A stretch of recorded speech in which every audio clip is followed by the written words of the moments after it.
The Senate will come to order. Senator Kerr will lead us in the Pledge of Allegiance. Thank you for being here, Senator Kerr.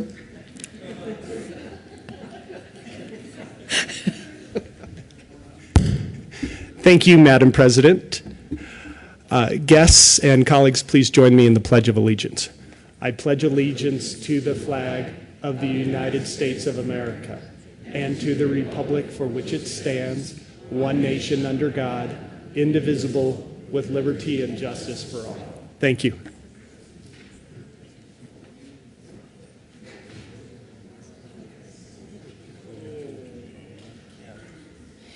Mr. Majors, would you please take the roll?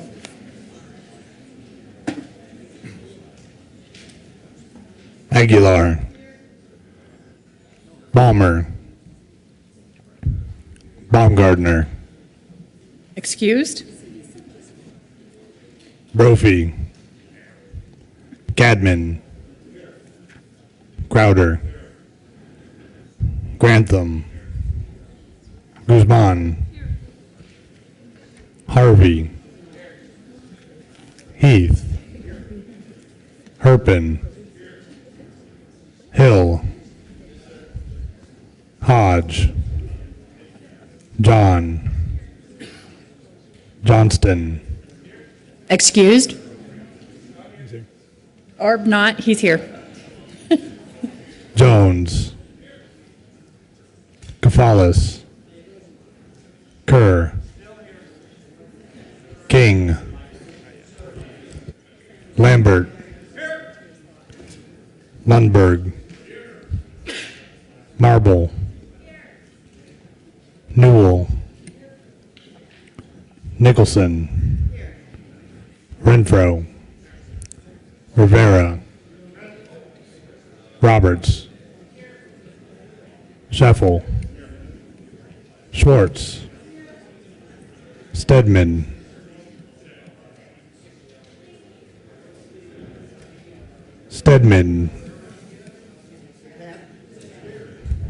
Talkdrop, Todd, Uleberry, Zenzinger,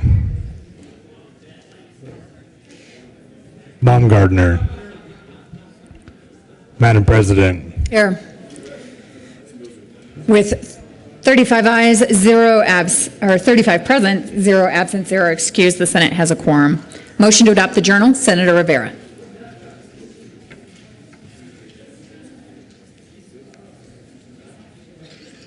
Don't get nervous. I'm not nervous. Thank you, Madam President. I move that the reading of the journal from April the 23rd be dispensed with and that the journal be approved as corrected by the Secretary. Thank you. Well done. You've heard the motion. All in favor say aye. Opposed, no. Ayes have it. That motion is adopted. Committee reports. April 23rd, 2014, Madam President, the Committee on Business, Labor, Technology, and Saturday consideration has that a hearing on the following appointments recommends the appointments be confirmed. Members of the Workers' Compensation Cost Containment Board for terms expiring December 13th, 2016, Sarah Hayes of Lafayette, Colorado, representing executives with good risk management experience in the insurance industry and as a Democrat appointed. Edward Dean Davis of Centennial, Colorado, representing employers with good risk management experience with respect to their workers' compensation insurance and as a Democrat appointed. April 23rd, 2014, Committee on Judiciary, after consideration of the Marriage Committee, recommends the following Senate Bill 193 be amended as follows and not so amended before the Committee of the Whole. Favorable recommendation. April 23rd, 2014, Committee on Judiciary, after consideration of the Marriage Committee, recommends the following Senate Bill 203 be amended as follows and not so amended before the Committee on Appropriations. A favorable recommendation. April 23rd, 2014, Committee on Judiciary, after consideration of the Marriage Committee, recommends the following House Bill 1096 be referred favorably to the Committee on Appropriations. April 23rd, 2014, Committee on Judiciary, after consideration of the Marriage Committee, recommends the following House Bill 1322 be amended as follows, not so amended be referred to the Committee of the Whole. Favorable recommendation, with the recommendation be placed on the consent calendar. April 23rd, 2014, Committee on Judiciary, after consideration of the Marriage Committee, recommends the following House Bill 1023 be referred favorably to the Committee on Appropriations. Senate Services. April 24th, 2014, correctly printed Senate Concurrent Resolutions 3 and 4, Senate Joint Resolution 37, correctly engrossed Senate Joint Memorial 4, correctly re-engrossed Senate Bills 182, 184, 185, and 186, correctly revised House Joint Resolution 1012, correctly re-revised House Bills 1061, 1204, 1260, 1280, 1288, 1314, and 1354, correctly enrolled Senate Bill 163.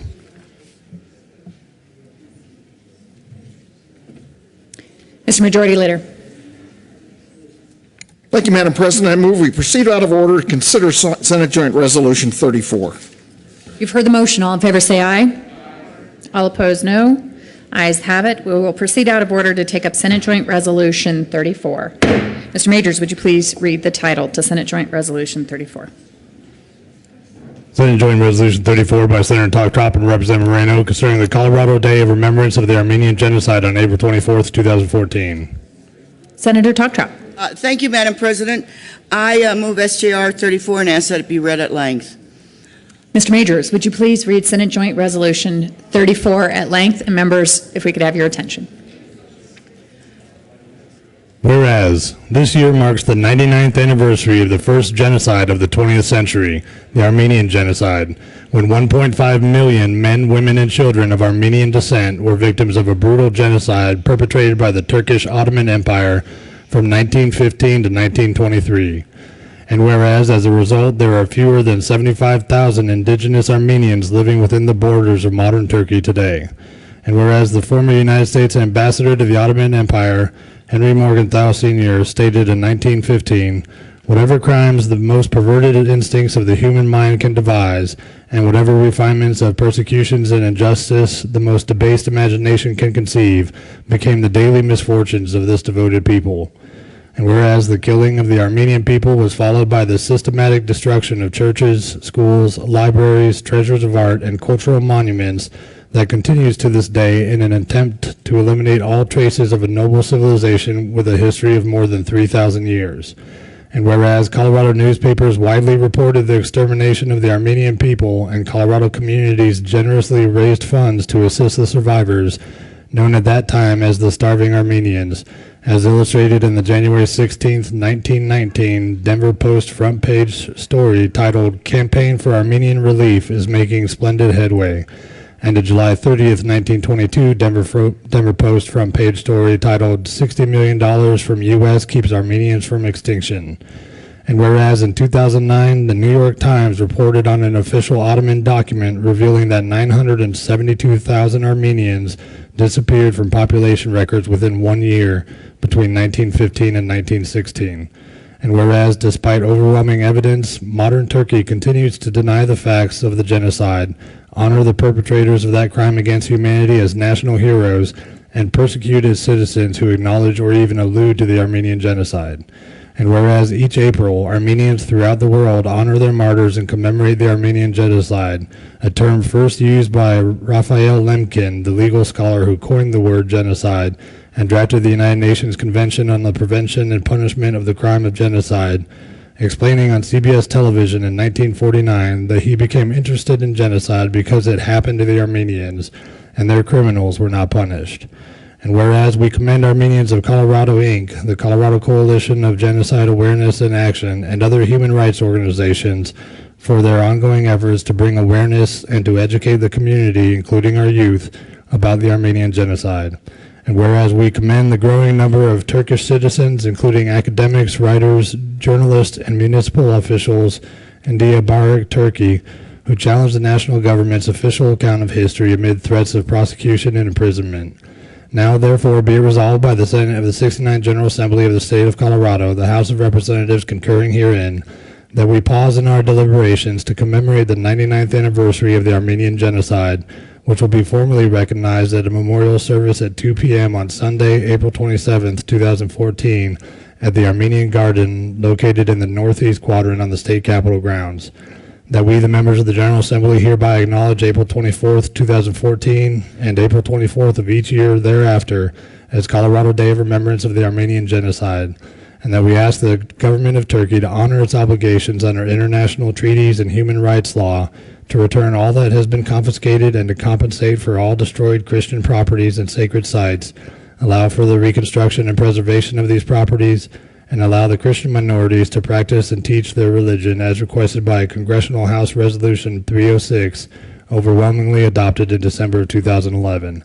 Be it further resolved that copies of this joint resolution be sent to the Honorable Barack Obama, President of the United States, the members of Colorado's congressional delegation, the members of the Congressional Caucus on Armenian Issues, the Honorable John Hickenlooper, Governor of Colorado, the Armenian Assembly of America in Washington, D.C., the Armenian National Committee of America in Washington, D.C., the Armenian and Turkish embassies in Washington, D.C., the Armenian Genocide Museum Institute in Yerevan, Armenia, the Colorado Coalition for Genocide Awareness and Action, and Armenians of Colorado, Inc. Senator Togtrop. Thank you, Madam President. 12 years ago, I was approached by a friend of mine to sponsor the first Armenian resolution here in the General Assembly. Ironically, that summer, my youngest son met a woman, and they subsequently got married, and she was from Armenia. So I have really been very interested and very involved with the Armenian genocide issue. I had not known anything about it, unfortunately, before I started studying it 12 years ago. And this is the Armenian genocide is the first modern genocide in history in 1915. The extermination of the Armenian people was the best known human rights issue during and after World War I. Our ambassador to Armenia at that time implored President Wilson to intervene, hoping to prevent further atrocities, but the United States did nothing. In fact, when Hitler was asked what would the world think when he planned his final solution of the Jewish population, he stated, "Who remembers the Armenians?" He was right. No one remembered them. Rejected by everyone, they felt expelled from history. That is why I am compelled to run the resolution every year to shed light on the atrocities committed by Turkey to the Armenian community. The execution and denial of that state-sponsored crime outraged a Polish student who launched a campaign to prevent and punish similar crimes. Unfortunately, he was unsuccessful, as history has shown us with the Holocaust, Cambodia, Rwanda, Darfur, and Bosnia. Genocide continues to this day. That student's name was Raphael Lemkin, and he was the one who coined the term genocide in 1943 and later championed the United Nations Convention on the Prevention and Punishment of the Crime of Genocide. Mr. Lemkin escaped from Poland after the invasion by Germany in 1941, but ironically could not convince his family to follow him, and they were part of the over 6 million who perished in the Holocaust. In 1915, Ottoman Turkey launched a systemic and pre-planned extermination of the Armenian population. This was during World War I, and at that time, Turkey was allies with Germany. The first thing the Turks did when they planned their extermination is they rounded up all the men. There were many Armenians at the time were in the Turkish army. They expelled them from the army. They took their arms away from them, rounded up the men, and subsequently shot them, hung them, and put them in mass graves.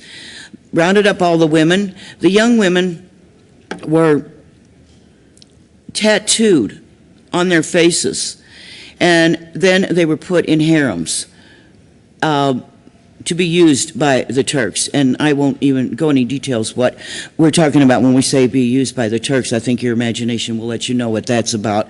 The women and children were rounded up and forced for a forced march through the deserts, which is now present-day Syria. Many perished and died because they did not have any food or water. In fact, at one time I looked at a painting, and we were talking about the Armenians, and what they did to get food is the Turks rode horses. And of course, at the time when they would ride horses, they would go up and down the lines of the women and beat them as they were trying to walk. Many of the women, the only way they could get food is they would look at the horse dung and pull the seeds out, wash them, and that's what they used for any kind of nourishment that they could get. Now, can you imagine even thinking about that now? That was the only way that many of these people got any kind of sustainable nourishment, which was not much. It was a terrible situation. All in all, over 150,000 Armenians perished by the brutality of the Turks for no reason other than the fact that they were Christian. And I will just give you a note of history. Armenia was the first country to recognize Christianity as their national language in about 300 AD, the first country, and not many people know that. Armenia was a very cultural, rich, flourishing country at that time, and they recognized Christianity as their national religion. Several weeks ago, we did the resolution, and I hope you continue to do the resolution concerning the Holocaust. And many people came up and talked about it. And some of the things they talked about is they went to the camps, Auschwitz and Dachau, and the different camps that are still standing as a result of another horrific crime against humanity.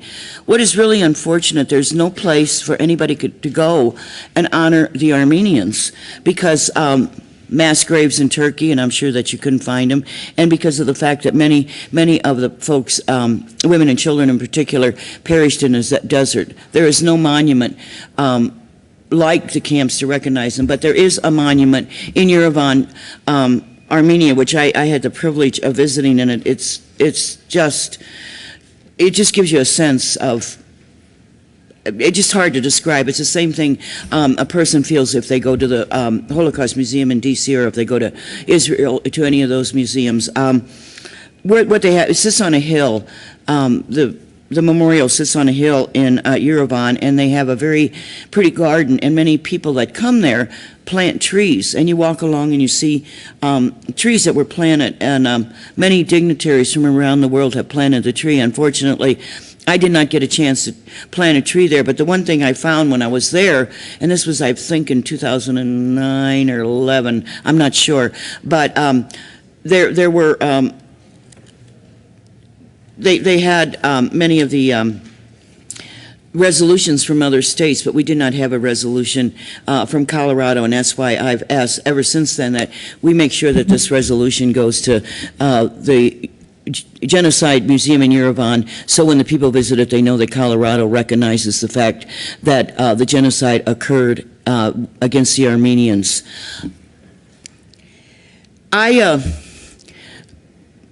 People ask me all the time, what am I going to do? Because, you know, I've got now 10 days left of working session. I believe it's about 15 days of until we sine die. One of the things, because of the Armenian becoming involved with the Armenian genocide and studying this matter, one of the things I'm going to do when I retire, other than riding off in the sunset and going on vacations, I'm going to volunteer for the work with the Armenians of Colorado, and also work with the Colorado Genocide Awareness, because I think it's so important that we really educate our population that these atrocities continue to occur.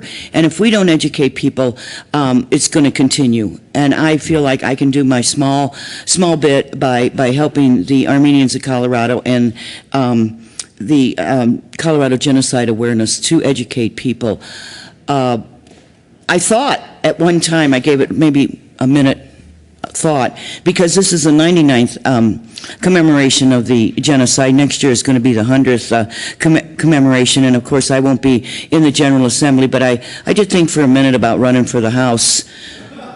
But those of you that have served in there understand why I would never, ever even think about going back to that body, for many reasons. But anyway, thank you, Madam President, and thank you, colleagues, for listening to my and understanding that we need to make sure that we continue to educate people about the first modern genocide in history, the Armenian genocide. And I again renew my motion for an aye vote on SJR 34. Thank you, Senator Toktrop.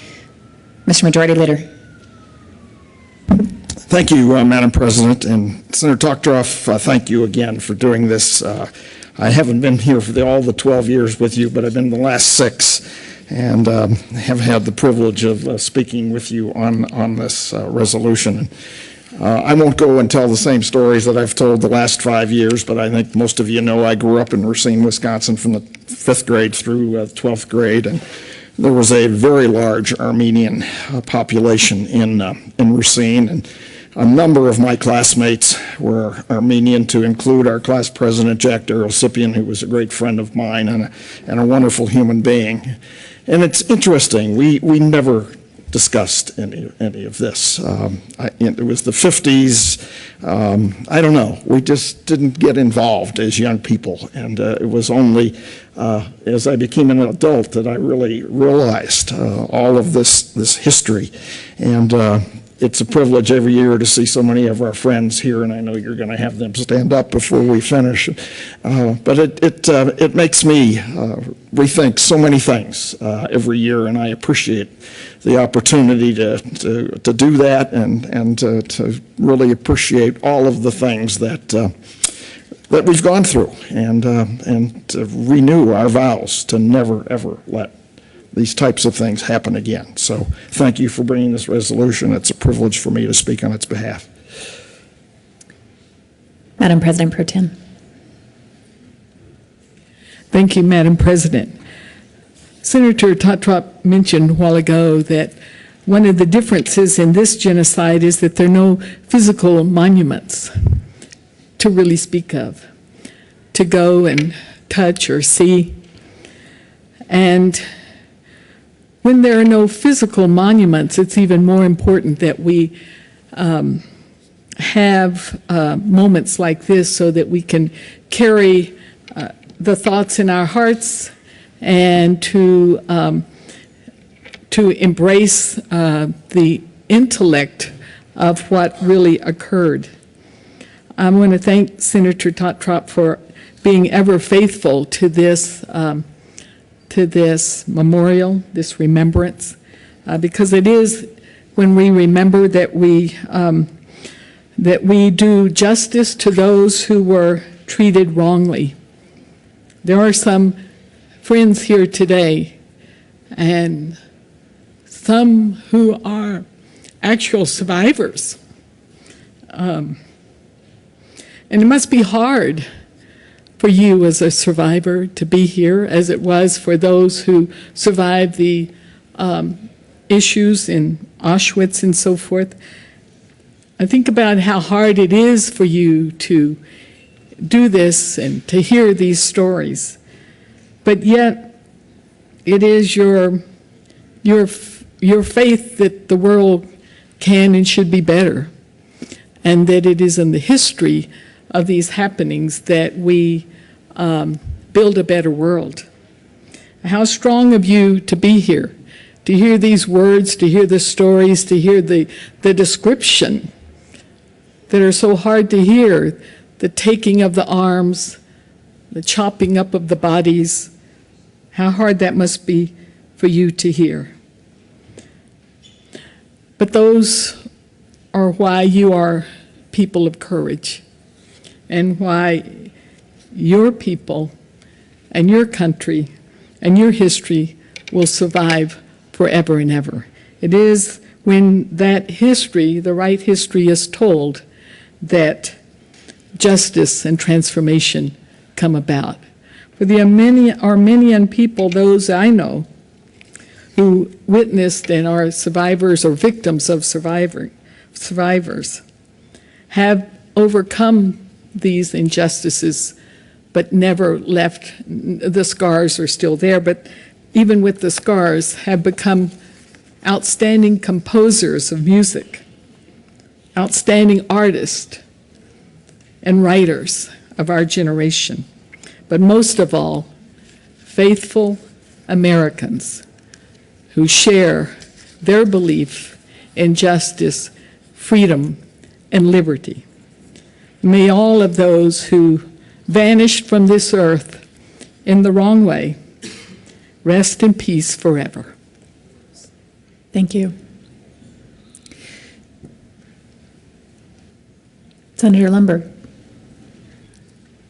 Thank you, Madam President. I won't take long on this, but I think it is appropriate to acknowledge another component of all this. I've been here 12 years, so I've been listening and have had some friends who were Armenian, and they wouldn't talk about it much, but occasionally would come out, and they were very extraordinary people. But history is a story of conflict, and what I became aware of in the last couple of years is, to this day, there is a real controversy over what happened. Many in the nation of Turkey say, no, it didn't happen. Now, I'm convinced that it did. And I was also rather intrigued to read just a few days ago of some official in Turkey who actually didn't call it a Holocaust, but it did acknowledge that something occurred, for which I was grateful to see.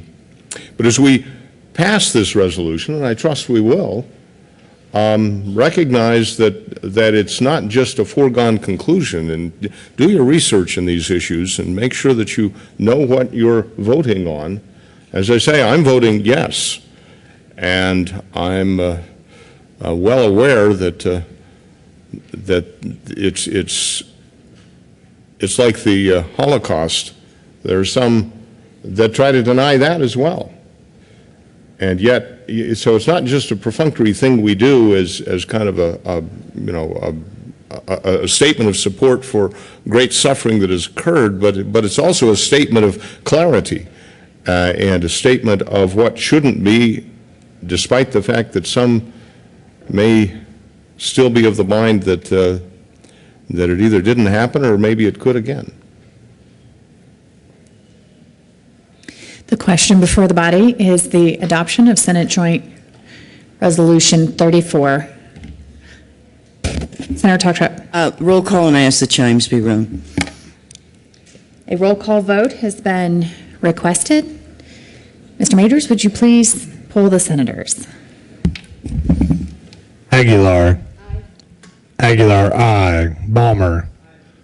Balmer, aye. Baumgardner. Baumgardner, aye. Brophy. Brophy, aye. Cadman. Cadman, aye. Crowder. Crowder, aye. Grantham. Grantham, aye. Guzman. Guzman, aye. Harvey. Harvey, aye. Heath. Heath, aye. Herpin. Herpin, aye. Hill. Hill, aye. Hodge. Hodge, aye. John. John, aye. Johnston. Johnston, aye. Jones. Jones, aye. Kefalis. Kefalis, aye. Kerr. Kerr, aye. King. King, aye. Lambert. Lambert, aye. Lundberg. Lundberg, aye. Marble. Marble, aye. Newell. Newell, aye. Nicholson. Nicholson, aye. Renfro. Renfro, aye. Rivera. Rivera, aye. Roberts. Roberts, aye. Scheffel. Scheffel, aye. Schwartz. Schwartz, aye. Stedman. Stedman, aye. Talktrop. Aye. Talktrop, aye. Todd. Todd, aye. Ulibarri. Ulibarri, aye. Zenzinger. Zenzinger, aye. Madam President. Aye. Madam President, aye. With 35 ayes, 0 no, 0 absent, 0 excused, Senate Joint Resolution 34 is adopted. Senator Talktrap. Yes, before I ask that the morning roll call be added as co-sponsors, I do have two people that I'm allowed to introduce. That is my daughter-in-law, Christina, and my youngest, beautiful little granddaughter, Sophia. And again,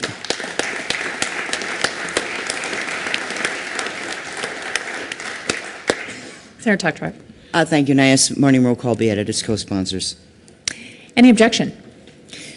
Seeing none, the morning roll call will be added as co-sponsors to Senate Joint Resolution 34. Members, the Senate will stand in a very brief recess so that we can greet our guests.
The Senate will come back to order.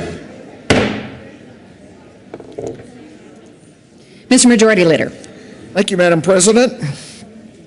If I can find my glasses. Colleagues, if you can just listen up for a moment, if you don't mind. In a moment, I'm going to move that we take up special orders and combine the second reading consent calendars of today and tomorrow. And we're doing this so we kind of lessen the workload for tomorrow. And as you can see how many bills we've got on second reading tomorrow. So this is an attempt to lighten that workload and combine them.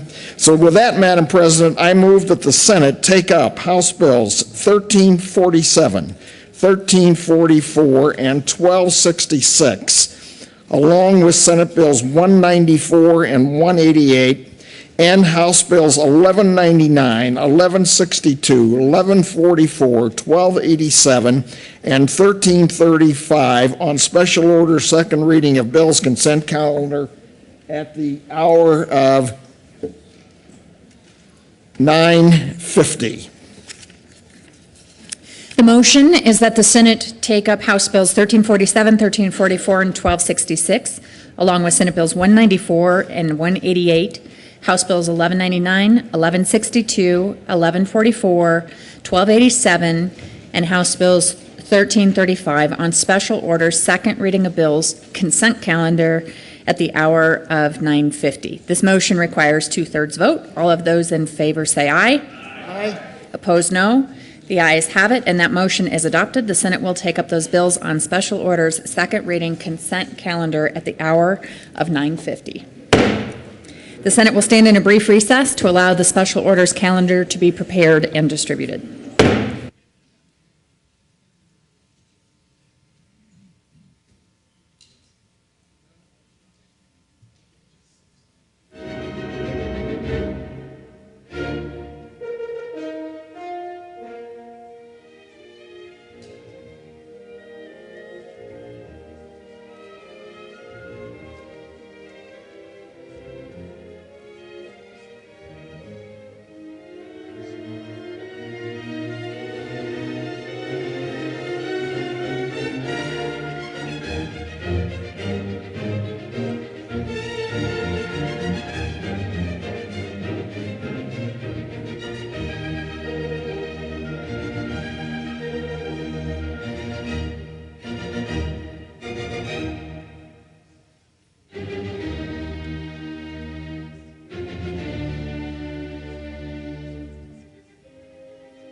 Back to order. Senate coming back to order.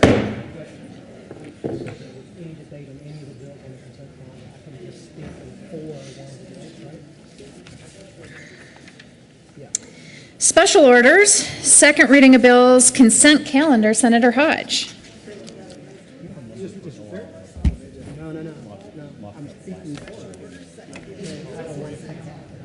You've heard the motion. All in favor say aye. Opposed, no. The ayes have it. The Senate will resolve itself into a committee of the whole for purpose of considering general order, second reading of bills, consent calendar, and Senator Hodge will take the chair.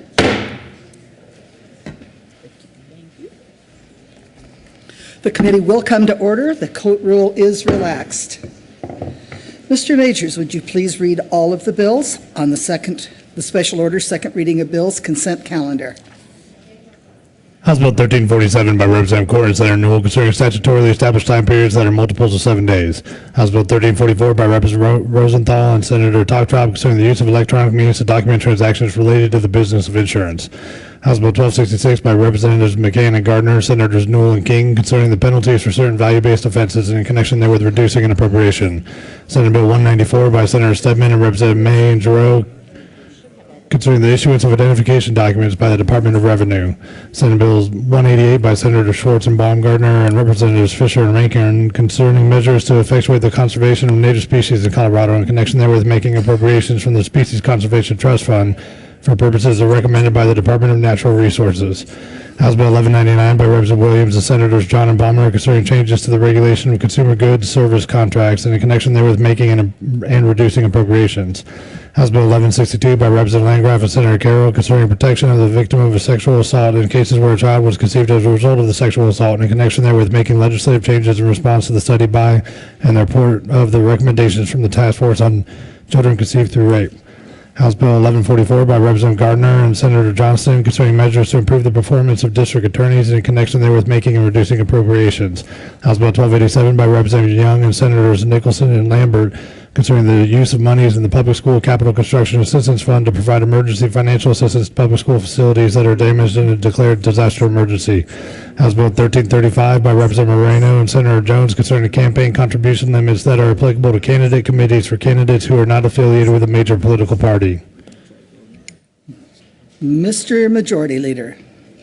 Thank you, Madam Chair. I move the adoption of all the bills listed on the special order second of reading bills consent calendar and their associated committee reports, which includes House Bill 1347, House Bill 1344, House Bill 1266, Senate Bill 194 and its Appropriations Committee report, Senate Bill 188 and its Appropriations Committee report, House Bill 1199 and its Appropriations Committee report, House Bill 1162, House Bill 1144, House Bill 1287, and House Bill 1335. Is there Senator Balmer? I was just going to say something positive about one of the bills. Oh, you're not ready for any discussion of any of the committee reports? Seeing none, all in favor of the adoption of the committee reports, say aye. Aye. All opposed, no. The ayes have it. The committee reports are adopted. Senator Balmer. Thank you, Madam Chair. Members, I just want to rise in strong support for House Bill 1335. This is a bill by Senator Jones, Representative Moreno, and it brings into parity the amount that unaffiliated candidates, write-in candidates, and minor party candidates can take. So in a legislative race, they would be able to take $400 contributions from individual contributors, which brings them up to the same level as those of us that are in major political parties. I think it's only fair. It's also a result of a court decision. And I think that we should treat all candidates that get on the ballot equally as to what they are able to raise from individual donors or from other types of donors. And of course, this also applies to the statewide candidates. So I hope, of course, it's on the consent calendar, so you're all going to vote for it anyway. But I think, I just think it's a good bill, and I'm glad that we're doing it. So thank you, Senator Jones. Any further discussion on any of the bills on the consent calendar? Seeing none, the question before the body is the adoption of all the bills on the consent calendar. All in favor say aye. Aye. All opposed no. Ayes have it. The consent calendar bills are adopted. Mr. Majority Leader. Thank you, Madam Chair. I move we rise and report. You have heard the motion. All in favor of rising and reporting, say aye. All opposed, no. The ayes have it. We will rise and report.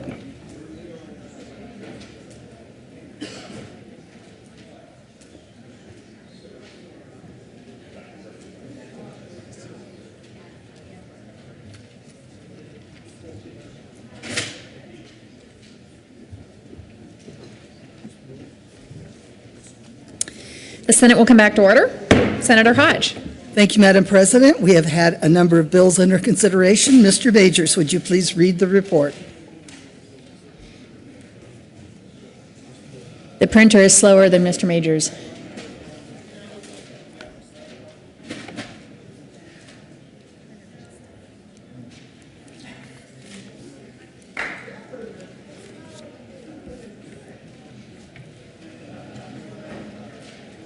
Birthday girl. So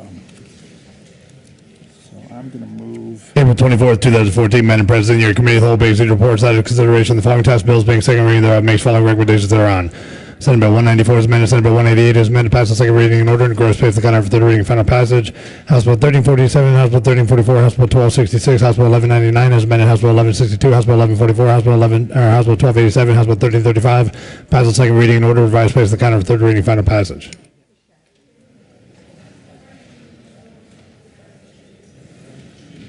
Senator Hodge, sorry. Thank you, Madam President. I move the report. Any discussion? Question is the adoption of the committee of the whole report. Are there any no votes? With 35 ayes, 0 no, 0 absent, 0 excused, the committee of the whole report is adopted. Senate Bill 194 is amended. Senate Bill 188 is amended, passed on second reading and ordered, engrossed, and placed on the calendar for third reading and final passage. House Bill 1347, 1344, House Bill 1266, House Bill 1199 is amended, House Bill 1162, House Bill 1144, House Bill 1287, House Bill 1335 passed on second reading and ordered, revised, and placed on the calendar for third reading and final passage.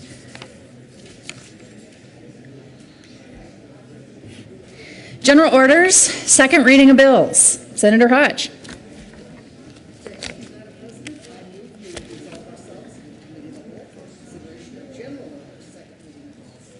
You've heard the motion. All in favor say aye. Opposed, no. Ayes have it. The Senate will resolve itself into a committee of the whole for the purpose of considering general order, second reading of bills calendar, and Senator Hodge will take the chair.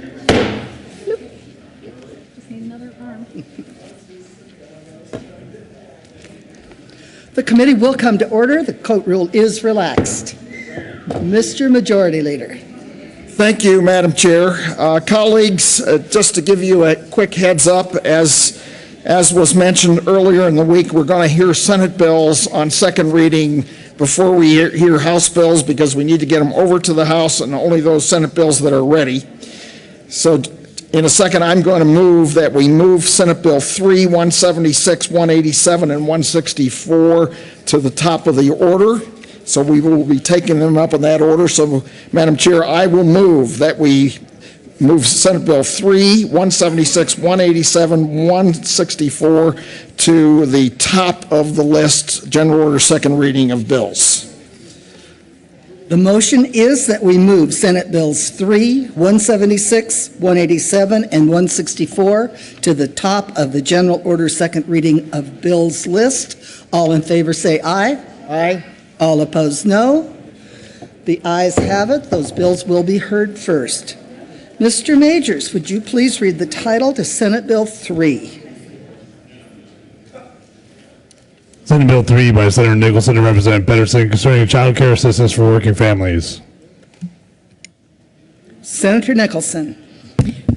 Thank you, Madam Chair. I move Senate Bill 3 and the Health and Human Services and the Appropriations Committee reports. To the Health and Human Services Committee report, please. Thank you, Madam Chair. The Health and Human Services Committee report changed Senate Bill 3 in 3 ways.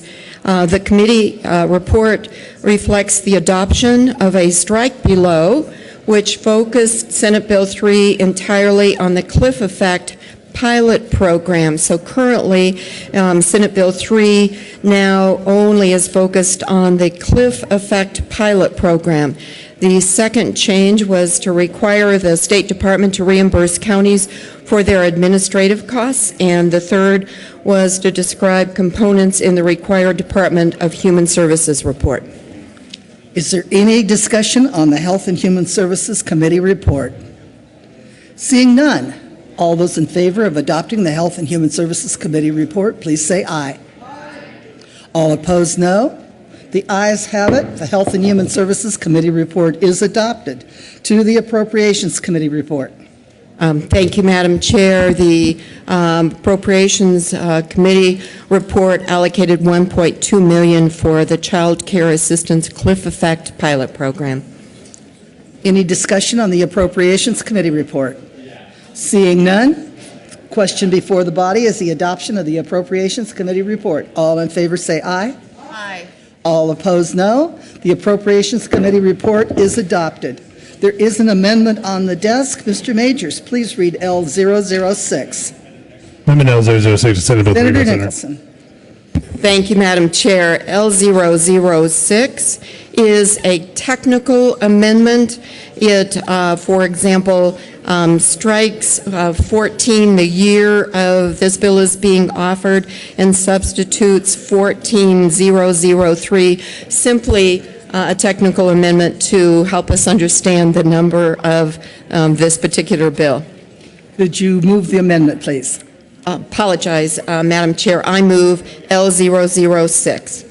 Any discussion on L006? Seeing none, the question before the body is the adoption of L006. All in favor say aye.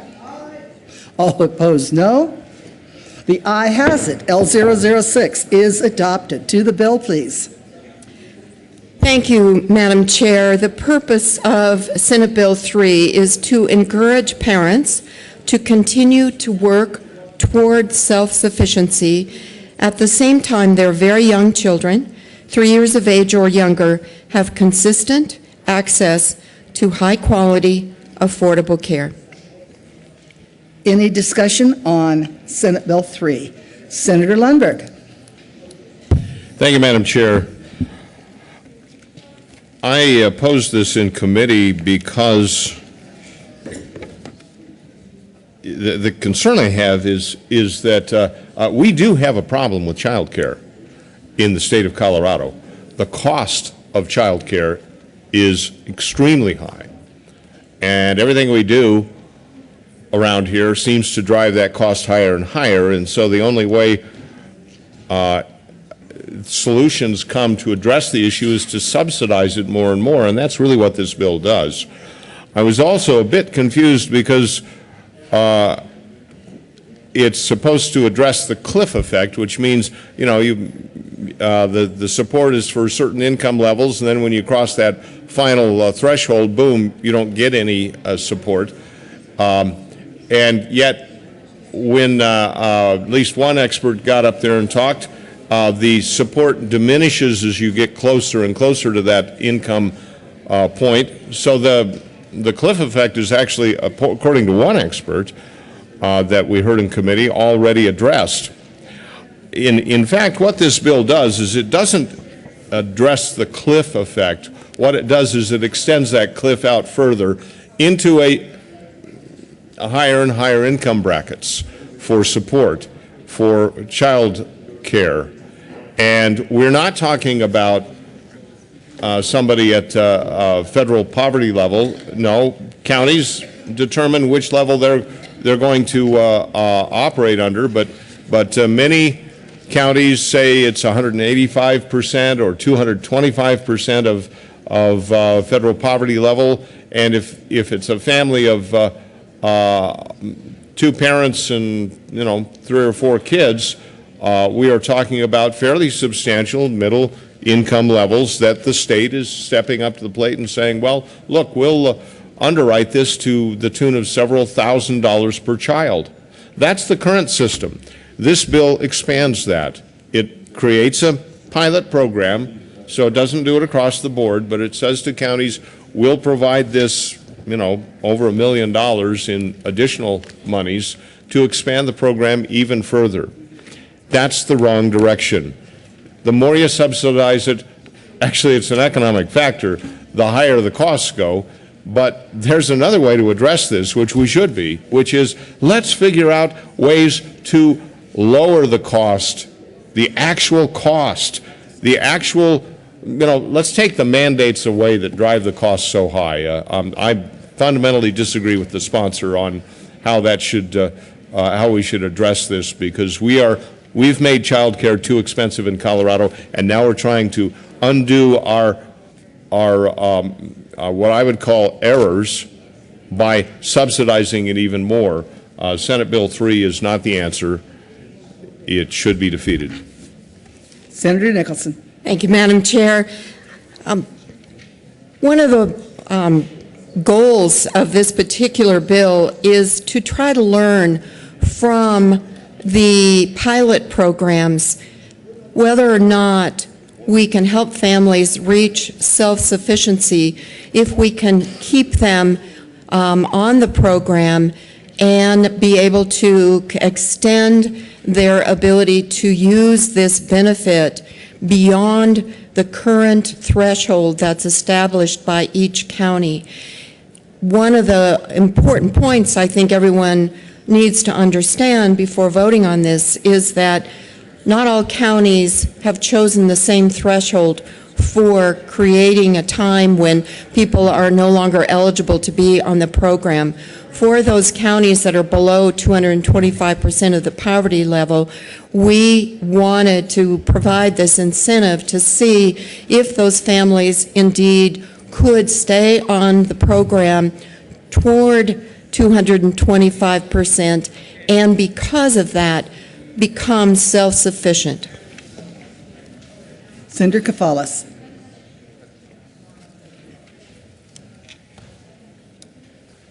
Thank you, Madam Chair. I rise in support of Senate Bill 003.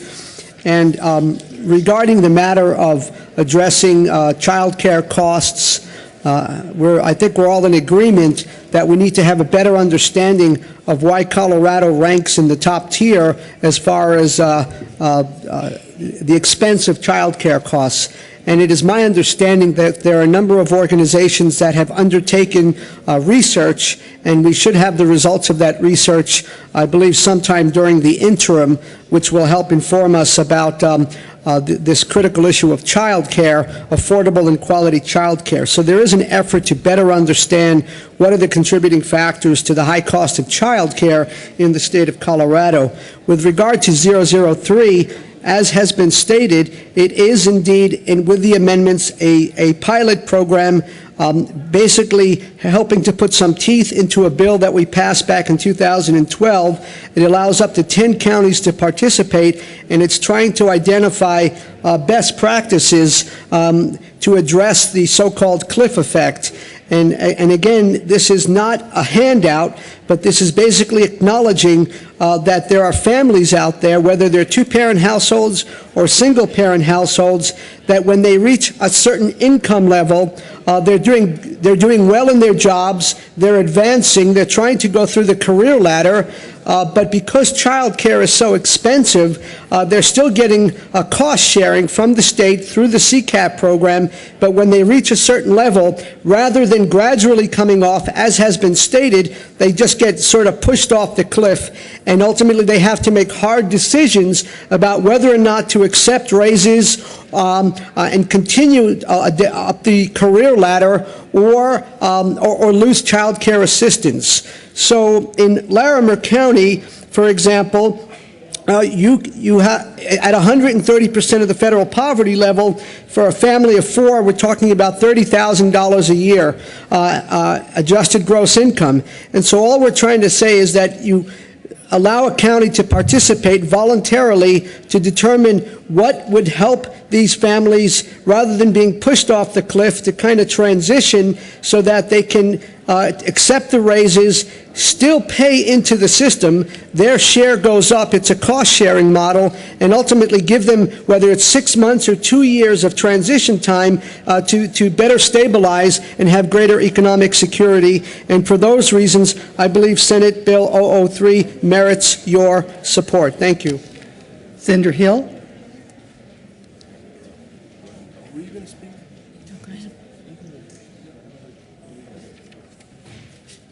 Thank you, Madam Chair. Colleagues, I share the sponsor's concern, especially about the cliff effect, especially about how our programs have continued to fail to address the real issue, namely getting people on their own 2 feet, sustainable, able to provide for themselves. And that's actually why I don't support the bill the way it's currently written. We've got a couple of issues with it here. The first issue is that there's always going to be a cliff effect whenever we come and say, this is how you qualify, this is the income level, this is where you can qualify, this is what it takes. It's actually why I stood up here yesterday and opposed the minimum wage, because we're creating a cliff effect with employment now to say if you can only be employed if you can add value above $10.10 an hour, guess what? There's a cliff effect for anyone out there who can only provide value of $7, $8, $9 an hour. So now all of a sudden we talk about pushing people off the cliff. Now we've pushed people off the employment cliff as well. So I share the concern, and I'm deeply concerned that consistency is not seen across our programs, especially by some of the bills and resolutions we've been presented with this year. But I'll tell you why, unfortunately, this program is still not going to work. Because what we've done, if you read it here, we're providing a pilot program. It's a one-size-fits-all pilot program for 10 counties. And I'll just read what the grants look like.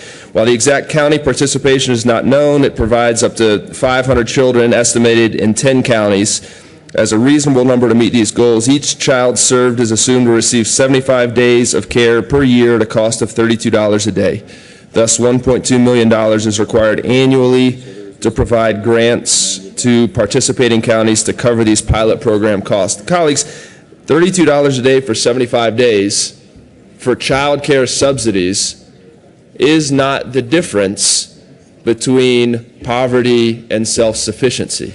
What's needed, if we're serious about doing this, is to give people the chance to make their own decisions on this, not to have a cliff effect whether or not we qualify for this program or that program or any one of the other countless programs that we have here. Rather, if we're serious about this, we need to rethink how we're doing this type of aid in the first place. We should be, if we're serious about giving people the chance, the dignity of making their own decisions, we need to wrap all this stuff up. We should take this $1.2 million and rather than a one-size-fits-all program where we decide what all counties have to do if they're going to participate, and either A, give it back to the counties and let the counties do it in a way that suits their unique needs, their unique geography, their unique demographics, or better yet, how about we just give it back to the people to make these decisions? And so that way, whether they need to buy healthy food, whether they need to buy child care services, whether they need to fix their car, what have you, people should be making these decisions, not a one-size-fits-all policy added to the whole plethora of programs we have here that unfortunately, colleagues, and I'm sad to say this, I wish we could say otherwise, have not worked. They have not reduced poverty. They have not transformed people's lives. They have not given them the chance to be successful. So it's time for us to fundamentally rethink how we're doing these programs. It's time for us to rethink how we're empowering people and not have the state get involved and go tell all these different counties what they can and can't do to qualify based on our good ideas in here. Rather than 35 good ideas in here, we've got 5.2 million people in Colorado. We should be harnessing every single one of those good ideas, empowering people from the ground up, not from this room going out. Senator Lundberg. Senator Nicholson. Senator Lundberg. Thank you, Madam Chair. I will be brief on this. Just reiterate that this is subsidizing a program, a system that we have instituted in the state of Colorado that's too expensive. And I don't need a study to go over multiple years to look at the facts and hear because I know the facts. We mandate too much. We demand so much of individual daycare providers that it's at a level that the individual family cannot afford it. To subsidize it this much more, and that's what this bill does. Senate Bill 3 pours another $1 million+ into the system. That's not going to fix the problem. You fix the problem by allowing citizens to determine how to work out the daycare systems among themselves rather than the complex, convoluted, expensive mechanisms that we have put in place here in Colorado. That's why it costs so much in this state. Subsidizing it isn't going to fix it. It actually incentivizes more and more expensive systems. Vote no. Senator Nicholson. Thank you, Madam Chair.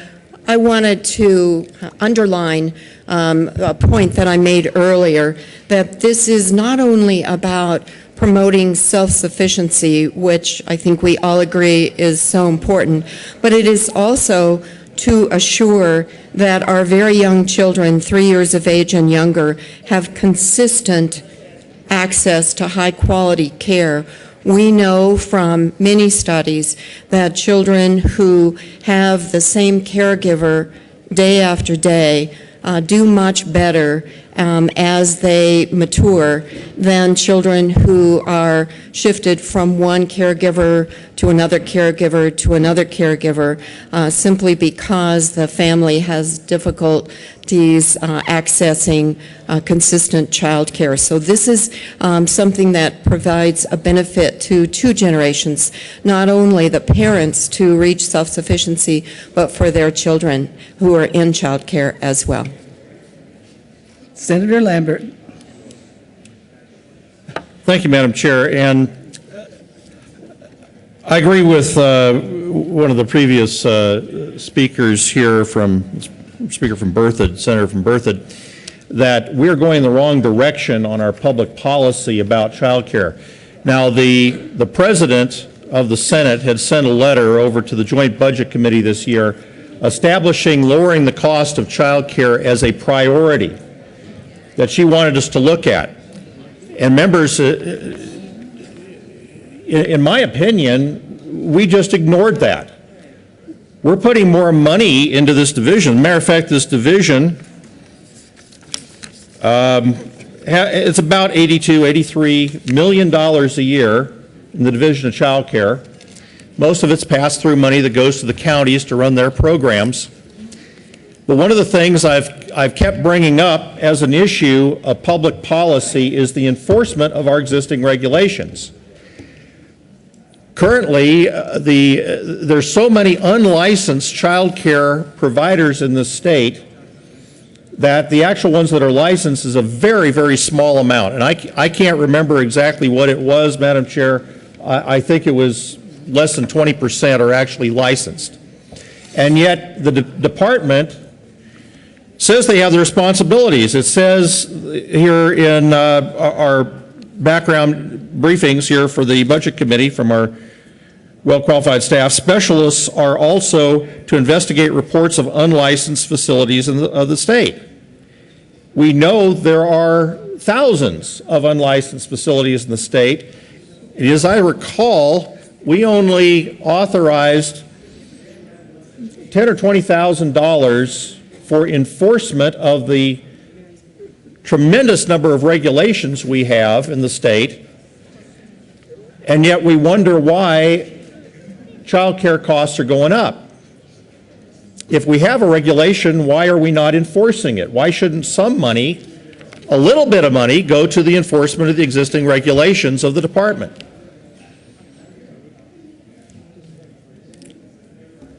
And I guess they think that's too hard. We also know that there are studies that are already available. We don't have to wait to the interim to know we have a problem.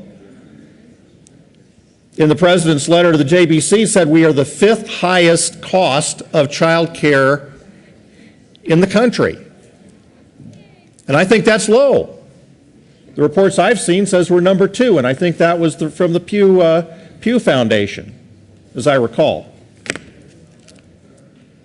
But we're studying this to death. We know we have a problem, and yet we're not putting money into a management program that will actually lower the cost of child care. That doesn't seem to be anything that we're even attempting.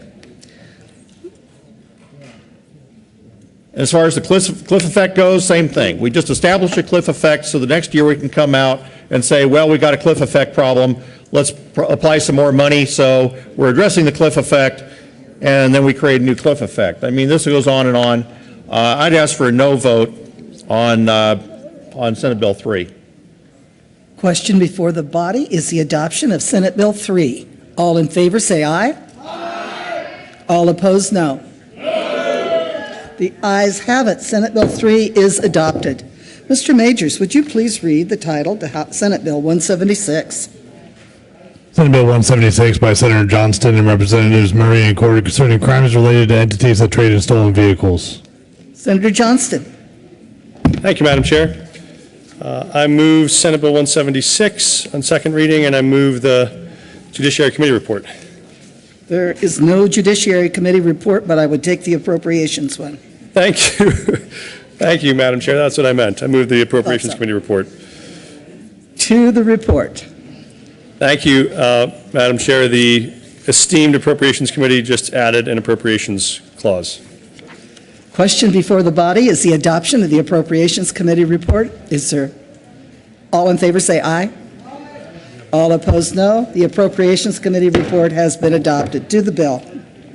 Thank you, Madam Chair. And colleagues, proud to bring you Senate Bill 176. This is a bill that tries to help us crack down on the practice of chop shopping of the more than 11,000 vehicles that are stolen every year in the state. It's currently not a crime for people to take those vehicles, chop them up into pieces, resell them to individual part shops, and then profit from that theft. And so this makes illegal the theft, the transfer, or the possession of multiple stolen vehicle parts for the purposes of creating a chop shop. And so I'd ask for an aye vote on 176, and I'm happy to, when you have a move Amendment 3.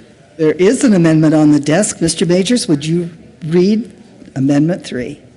Amendment 003, Senate Bill 176. Senator Johnston.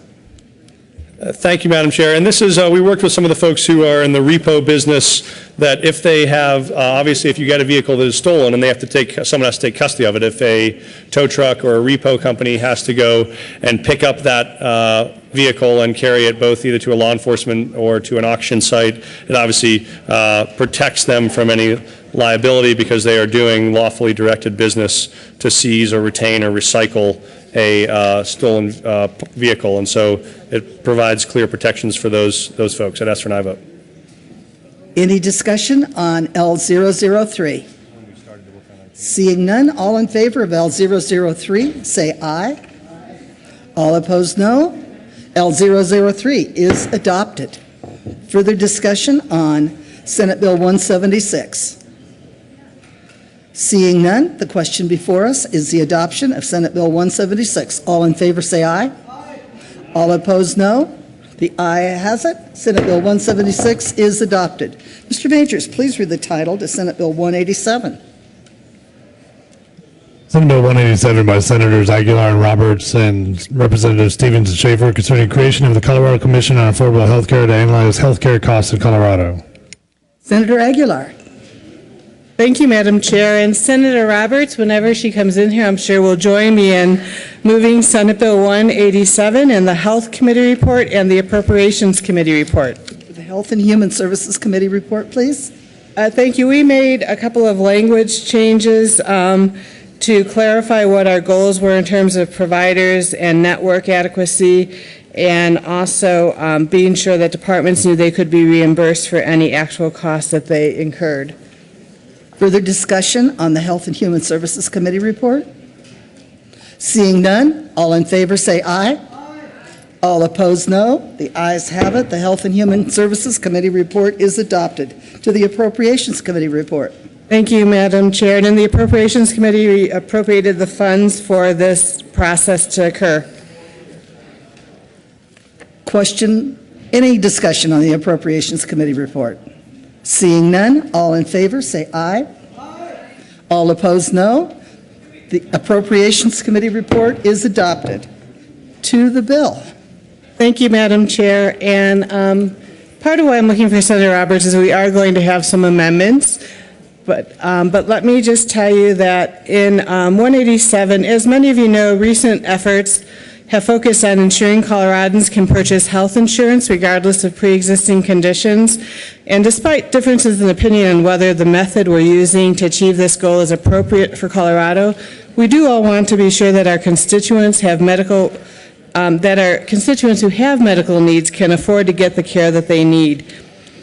Initial data had suggested that overall healthcare cost trends were moderating, but many individuals are still finding healthcare unaffordable, and in fact, up to 17% of people reported going without needed care because of cost. In Massachusetts, which has expanded access greater than anyone else, I'm so glad to see Senator Roberts, they were able to achieve more people with health insurance, but the financial burden, in fact, was identical or increased. Recently, the University of Virginia organized a state healthcare cost containment commission that was co-chaired by Governor Leavitt from Utah and our own former Governor Ritter from Colorado, and they released a report suggesting that states would have the power to work on helping contain healthcare costs. Their first recommendation was to create an alliance of stakeholders to transform the healthcare system, and with Senate Bill 187, that's what we're hoping to do.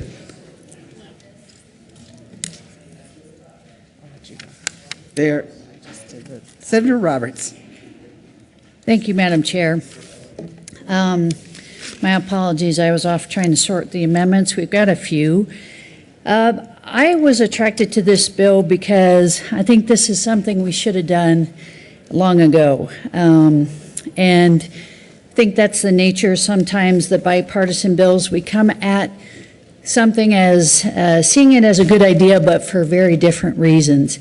My motivation in being a bill sponsor on this and seeing it as a really valid thing for us to be doing is it's very apparent to me, and it's not a surprise to me, that the costs of health care have not gone down with all the things that we have tried, including under the 208 Commission, some which I supported, some which I did not, related to Medicaid expansion, the exchange, et cetera, whether I supported it or did not. They have not driven down the cost of health care. What this means, and we're not seeing that Obamacare or PPACA or the Affordable Care Act, whichever name you want to give it, so far is not showing any signs of reducing health care costs. The consequence of this is in every household, in every business, large and small. And when you look at $17 trillion in debt that our nation is struggling with, this is unsustainable. I think what the good senator from Denver is proposing here, and why I joined her in this effort, is let's drill down to the costs. Let's drill down to what's going on here. We have a healthcare system, or dysfunctional as it may be, that has grown up with intensive governmental intervention at least since 1965. When Medicaid and Medicare came about in 1965, we really lost if we had a free market system at that point. And many people have done workarounds, one way or the other, if they're part of the healthcare world, whether they're a hospital, a physician, selling supplies or devices, they've developed their own workarounds. And the workarounds have become a great big house of cards, in my opinion, that will collapse and is somewhat collapsing in front of our eyes. I think this allows a lot of those players in the healthcare industry to get around the table, including consumers, and start sorting this out. And again, for me, this would have been a first step, not a fourth or fifth step, but I think I cannot look away. It's a little bit like a car wreck. I cannot look away and pretend like this isn't still a problem. And again, I think I am anxious to see this kind of analysis be done. And we have a number of amendments to the bill, and I have appreciated the good senator from Denver working with me on those so that for me it becomes a better bill. Mr. Majors, would you please read L008? Amendment L008 to Senate Bill 187 by Senator Roberts. Senator Roberts. Thank you, Madam Chair. In L008, we make a change on page 3, and we talk about having the commission consider regulations that impair rather than promote creative, locally developed solutions to controlling health care costs. A little further down on L008, we strike the word payer on page 6 and substitute the word carrier. This was a concern that NFIB had. Many of the folks that NFIB represents are small businesses. They could have been construed as payers because they pay the insurance coverage, and instead by substituting the word carrier, we remove that from happening. A little further down on page 9, we now insert some words that the Commission would review, analyze, and seek public input on state regulations impacting delivery and payment system innovations. One thing we've heard from people in the healthcare world is that state regulations have a huge impact on driving up costs, and so this again would have the Commission be looking at that. A little further down on the page, page 9, we would be asking the Commission to look at this legislature in the 8 years I've been here, since the passage of Senate Bill 06-208, the 208 Commission came out with a report, and a number of the recommendations of the 208 Commission were enacted, and yet we've never stopped to see what have been the cost impacts and the access to care and quality of care are those things that we've been passing. We have passed a lot of state legislation in recent years, but we've not stopped to see, did we do anything positive? It's one thing to think of it in a group, and to some, I don't want to call it an ivory tower, because the 208 Commission had many people who were definitely on the ground in the healthcare arena, but we're now asking the Commission to go back and look at that. Now that it's been implemented in numerous pieces, what do we see? And should we continue on that? Also talking about having the Commission look at the Medicaid expansion that has occurred recently and see what kind of impacts that has had. We also asked the Commission to consider the possibility of a global Medicaid waiver on healthcare costs, access to care, and quality of care. This is, again, if this is to be a Colorado solution, we want them not to work inside the box that they consider to be the situation today, but have them think outside the box. And again, be thinking about what would that look like and make recommendations to us on that. Then finally, on L008, we want the Commission to make recommendations to the Colorado congressional delegation, whomever they might be, because we know that our healthcare system has become so entwined in federal law that has impacts at the state level. We obviously need to work with our congressional delegation if there are any changes that the legislature supports, that they would be able to effectuate in Washington, D.C. And that's L008, and I ask for support for that. Senator Roberts, I have forgotten, did you move it?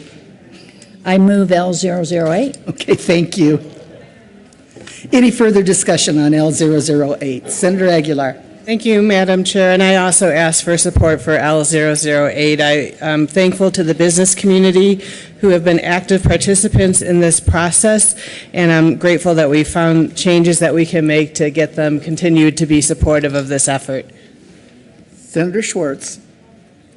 And thank you, Madam Chair, and I just want to rise in support of this opportunity. And we know that too often the costs of healthcare insurance is a function of healthcare cost, and in particular, these regions have created a problem for our resort region, our 4 counties, and that's really hinges on cost. So let's get to the bottom of cost and make sure that we are paying appropriate rates and fair rates throughout the state to create access to health care. Further discussion on the amendment? Seeing none, the question before us is the adoption of L008. All in favor say aye. Aye. All opposed, no. L008 is adopted. Mr. Majors, would you please read L009? Amendment L009 is Senate Bill 187 by Senator Roberts and Aguilar. Senator Aguilar. Thank you, Madam Chair. I move Amendment L009. And again, we wanted to ensure that we want this commission to look at things that can also be done by the private sector. We don't think that the answer is going to be found in government.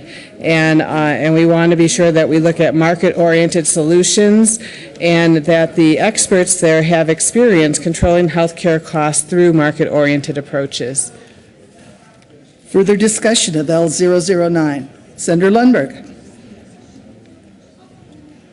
Yes, I'd like to talk about this just a little bit. I won't resist this. I'm not going to recommend yes or no because I'm not for the bill, but I believe this is an interesting amendment because we're adding, including somebody, if I understand this correct, of whom has demonstrated success innovating market-oriented solutions to control healthcare costs, improve quality of care, and one with demonstrated experience controlling healthcare costs through market-oriented approaches. Great idea.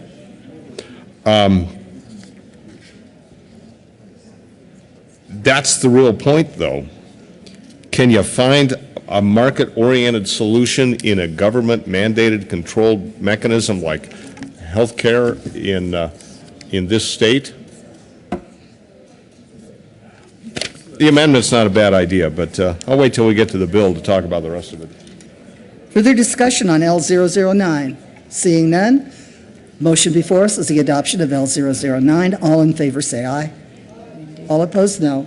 L009 is adopted. Mr. Majors, would you please read L010? Amendment L010, Senator Roberts. Thank you, Madam Chair. In L010, we wanted to, and with the help of my friend from Denver, wanted to make sure that the rural areas of the state are specifically called out in this representation. And as the senator from Snowmass mentioned, her district is the highest premiums in the state under the exchange. My district has the second highest. So we think it's critically important that we not just suggest that there be some rural representation, but there must be at least one appointment, and that's what L010 does, and I move L010. Thank you. Senator Aguilar. And I also ask for an aye vote on L10. Further discussion on L010. Seeing none, the question is its adoption. All in favor say aye. Aye. All opposed, no. L010 is adopted. Mr. Majors, would you please read L011? Amendment L011 to Senator Aguilar. Thank you, Madam Chair. In Amendment 11, we are acknowledging what Senator Lundberg what the senator from Bertha came up to speak about, which is that sometimes government regulations can suppress competition, and we truly are looking to this commission to come back to us and tell us what the implications are of some of the federal requirements, including the essential health benefits on costs, and make recommendations to us. So we're hoping they really will look outside of the box and be creative, and I'd ask for support for Amendment L11. Would you move L11? And I move Amendment L11 and ask for your support. Further discussion of L011. Seeing none, the question is its adoption. All in favor say aye. All opposed, no. L011 is adopted. Mr. Majors, would you? L012 is withdrawn. Mr. Majors, would you please read L013? Amendment L013 to Senator Roberts. Thank you, Madam Chair. In L013, we are making sure that both major political parties have an equal number of members on the commission. Again, this is bipartisan, and we don't want it to become a political football, and that's what L013 is intended to try and address. Further discussion of Senator Aguilar. I ask for your support for Amendment L013. And once again, did you move it? I move L013 and ask for your support. Thank you. Further discussion on L013? Seeing none, the question is its adoption. All in favor say aye. Aye. All opposed, no. L013 is adopted. To the bill? You go. Senator Aguilar. I just wanted to point out for members that there have been at least 5 stakeholder meetings on this, and I would tell you there are at least 60 people who've asked to be kept apprised of this. It's clearly front and center in many people's concerns about the future of health care. And interestingly, you'll not be surprised to hear that they specifically asked that legislators not be part of this, because access to health care is a nonpartisan event, and we really want people who are on the ground dealing with it. So the commission members will include representatives of hospitals, healthcare providers, consumers, businesses including self-insured businesses, economists, brokers, carriers, and experts in public health and healthcare policy. And as Amendment 11, or whichever the last one we just did, suggest, the emphasis is to make sure all the way through it's as bipartisan as possible, and there were numerous eyes making sure of that, and I would hope that you will support this effort. Senator Crowder. Oh, Senator Roberts, I'm sorry. He can bump me. Thank you, Madam Chair. I just had a question for the sponsors. I'm just trying to understand exactly, this amendment has already passed. I'm just trying to understand what your interpretation of global Medicaid waiver is. Just a Senator Roberts. Thank you, Madam Chair, and thank you, the good senator from Alamosa. That is to, again, have this commission think outside the box, that what we're saying is so much of our healthcare system is driven currently by Washington, D.C.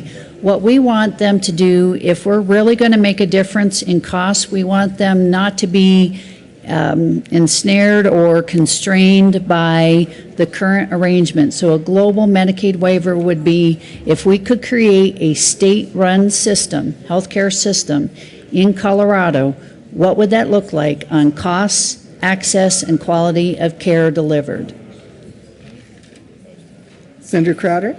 So, just to be clear, this no way has anything to do with the reality of Medicaid outside of Colorado. Senator Roberts. Thank you, Madam Chair. No, we wouldn't have any ability to affect that. Senator Lundberg. Senator Lundberg. Thank you, Madam Chair. I support the effort of finding solutions to the cost problems we have with the medical system in the state of Colorado. Wholeheartedly, we've got to fix this because it's broken. People cannot afford to go to the doctor, let alone the hospital. You can't afford to get sick. And Obamacare didn't fix it. As a matter of fact, what it did is it forced the insurance policies to increase the deductible amounts. I talk to people who say, you know, the deductible on mine is $5,000. The deductible on my policy is $10,000. That's the only way they can afford, and these are professional people who should be able to afford the best. Go to the exchange website and peruse the rates that are available to the average citizen. This is not affordable medical care. You know, the way it works is this. Senator Lundberg, are you talking to this bill? Absolutely, I'm talking to this bill because it's talking about a commission to study the affordability of medical care. Okay. And what we have to ask ourselves the question on, let me just get to the point of my concerns because I'm a no vote on the bill.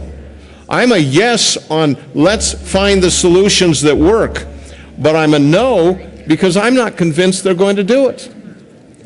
What we are going to do, I know, I can read it in the fiscal notice, we're going to spend $500,000 and several months or years, who knows how long it'll take, to put off the solutions if they were to actually come. But the way I put it in committee was this. They're rearranging the deck chairs on a ship that's sinking. And they're not going to fix the problem that the ship is sinking. Medical care is completely out of control on the cost side of things. It's not even, you can't even say it's too, I mean, it's too high ultimately, but the problem there is nobody even knows where it is. Go ask your doctor the next time they order a test, so what's it going to cost? And you'll probably get the answer of, I don't know. That's ridiculous, especially in the environment of today where everyone is paying the first $1,000, $2,000, $5,000, $10,000 out of pocket before their insurance even kicks in. I wish this could work, but it won't, because the box is so tight. You can't get outside of this box unless you go strictly free market. I do not believe that the study will yield anything but more of the same, systems from the top down. And unfortunately, that's not the answer. I've been working on this one ever since I got here in the legislature, and I've been watching all of the moving parts, and Senate Bill 187 kind of reminds me of Senate Bill 200 back in 2011, where we were assured this will put it in our control so we can find those solutions that are Colorado specific. No, it doesn't. It just makes it more expensive for everybody and more complicated. I wish this could work. I don't see the players understanding the problem yet. So I'm a no vote on 187. I believe it's more of the same. Senator Lambert. Thank you, Madam Chair. And I have a quick question for the bill sponsors. There is an issue that's come up on the national news just in the last day or so about military veterans and their benefits from the Veterans Administration. And there was a rather dramatic, let's just call it an accusation, because I don't know about the credibility of it. I don't think they've had time to investigate it yet, but an accusation that veterans were put on a long waiting list in Arizona, were not able to access medical care, and as a result of that, the accusation is that 40 veterans died because they couldn't get timely medical care. And I'm wondering, as far as this study going forward, if since a lot of our veterans access their care or get enrolled or connected to the VA through the Veterans Service Centers that are operated by Department of State Military or Veterans Military Affairs, whether or not we're looking at that as far as the backload of claims or the backload of access into care, because this becomes a state problem, I think, when veterans who are eligible for benefits and yet are putting on a long waiting list administratively because of probably a variety of reasons in the Veterans Administration. If this is within the scope of this bill to look at how that might affect the backlog in the state or the backlog in our own Veteran Service Centers. Senator Aguilar. Thank you, Madam Chair. And Senator Lambert, thank you for bringing that to my attention. I have not heard that report, and I will look into it further. The VA system is completely under federal control, so we wouldn't have the ability to impact it. But I do think that because those are our citizens, I think if we need to make inquiry to the federal government about ensuring that they have alternative areas to access care, that clearly we want to focus not only on cost, but access and quality, and access barriers that lead to death are an area that would need to be looked into. Senator Lambert. Thank you, Madam Chair. You're correct as far as the treatment centers like the VA hospital in Boulder and the new Veterans Clinic in El Paso County. However, the counties and the state have veteran service officers that do initiate the enrollment in VA, and that's where a lot of the complaints go. And I know I have constituents and friends in El Paso County that says, look, either my claim or I'm not able to get an appointment for months and months and months, and they say you're on the list, and so it becomes, I think, a state and county surveillance problem on whether or not the clients are being served. So I think there is a connection, but I'll get more information for you, and I appreciate your interest. Senator Aguilar. Thank you, Madam Chair. And Senator Lambert, I actually did visit Custer County this summer, and they have a lot of the same issue because the access is so far away for their veterans. And so I guess in my separate role as working in Health and Human Services, I'm happy to investigate that. Thank you. Senator Roberts. Thank you. And I also want to thank the senator from Colorado Springs for that as well. In southwest Colorado, my veterans have to go down to Albuquerque. Albuquerque is actually our provider through the VA, and they struggle mightily with that, both in terms of distance, but also having TRICARE. A lot of times they can't find a physician that will take a TRICARE patient. So as the senator from Denver said, there are citizens too, so I think certainly it fits within the scope, but I think calling it out specifically makes a lot of sense, so I appreciate your bringing that up. Further discussion on Senate Bill 187. Senator Roberts. Yeah, thank you, Madam Chair. I just want to say, as a Republican who actually has voted against a number of things here in the healthcare reform arena because I didn't think they were good ideas, I don't find it credible for people to say, let's repeal the federal health bill and just stop the sentence there. To me, repeal and replace with what? This is a commission that is not made up of politicians, thank heavens. This is a commission made up of hospitals, providers, consumers, insurers, businesses, health economists, those involved in payment delivery and public health. We do have a serious problem. Club 20, which represents 22 counties on the western slope of Colorado, supports the creation of this commission because they know this is crushing our small businesses that are out in the rural areas. As I mentioned earlier, it is the rural areas that seem to be struggling with the highest. In fact, the Glenwood Springs area has been identified as the nation's highest premium for care. As one who once upon a time was a Lyft operator and a seasonal park ranger, I can tell you it's extremely difficult on those kinds of wages to be able to afford insurance even through an exchange. So we have a problem. I think that this will help identify, repeal, and replace with what? Again, that's strictly through my partisan lens, and I don't think it speaks for the intent of my co-prime sponsor, and I don't think that we have to be on the same page about why are we doing this.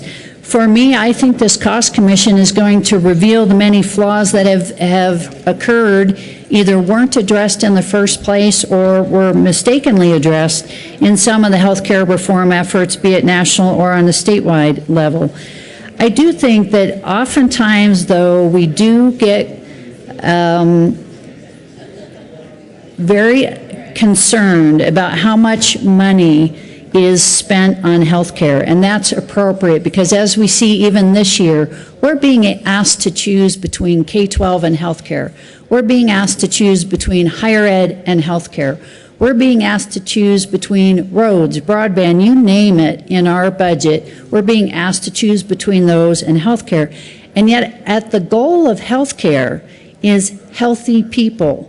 And sometimes we forget that, and I want people, anybody who might be watching back home, I want people to know that the number one thing at the center of this picture has got to be the patient. And we politicians can argue about delivery of care and the cost of care and everything surrounding that, and it's appropriate that we be concerned about that. But number one, as one who sat as a volunteer on a hospital board for 7 years, and was at the front end of some of these reform efforts, to me, we have to remember that the patient is where we're trying to get at. And those who care, who stay up through the middle of the night, be they nurses, be they doctors, EMS, those who pick you up from a car crash, to those who treat you in the surgery room, to those who are in the public health agency trying to make sure that you have what you need through the public health system. I honor and appreciate those people so much because it's a field I did not go into, and I think I've said it at this mic before. I learned in biology class in 8th grade, healthcare wasn't my thing, cutting open things, dealing with things internally, but I so appreciate the role that the healthcare system has provided to me personally. As a young child, I spent a long time in a hospital, had a bone infection nobody could figure out, was in isolation, didn't see my siblings for a long period of time. Many of us have our own stories about how America's healthcare system has intersected with our own lives, be it to us personally or to our family members. So I honor and appreciate all those who work in this system. What we have to figure out, though, is keeping the patient at the center, honoring those who are providing the health care. How do we afford this? Because we have tough choices ahead. We cannot do it all. I appreciate that we have a balanced budget requirement here at the state level, and I think this commission will help identify those pockets of where we can improve. Is it the be-all and end-all? No. But I am not satisfied personally with just saying repeal Obamacare, as much as I don't like it and would like to see it be repealed in whole or part. Replace it with what? What will we take care of the people with? That's the central question. Thank you. Senator Kafalis. Thank you, Madam Chair. I rise in support, partly out of respect for the two sponsors of the bill, who I think have worked well together and brought a lot of people to the table. I also, I was reading last night the most recent issue of the magazine put out by the Colorado Medical Society, and this issue of healthcare costs is very prominent, and they acknowledge the good work of the commission, and for those reasons, I rise in support. Thank you. Further discussion? Seeing none, the question before us is the adoption of Senate Bill 187. All in favor, say aye. Aye. All opposed, no? No. The ayes have it. 187 is adopted. Mr. Majors, please read the title to Senate Bill 164. Senate Bill 164 by Senators Carroll and King concerning aerial firefighting. Senator Carroll. Thank you, Madam Chair. We move Senate Bill 164, the Agriculture Committee report, and the Appropriations Committee report. The Agriculture, Natural Resources, and Energy Committee report, please. Thank you, Madam Chair. In the Agriculture Committee, we actually wound up doing a strike below that conforms to the recommendations of the special report on the Colorado Firefighting Air Corps. We put some information in about annual reporting and directed the division to contract in order to basically achieve the aims of this bill. It's what we did in Ag and would ask for an aye vote. Further discussion on the Agricultural, Natural Resources, and Energy Committee report. Seeing none, the question is its adoption. All in favor say aye. Aye. All opposed, no. The Agriculture report is adopted. To the Appropriations Committee report.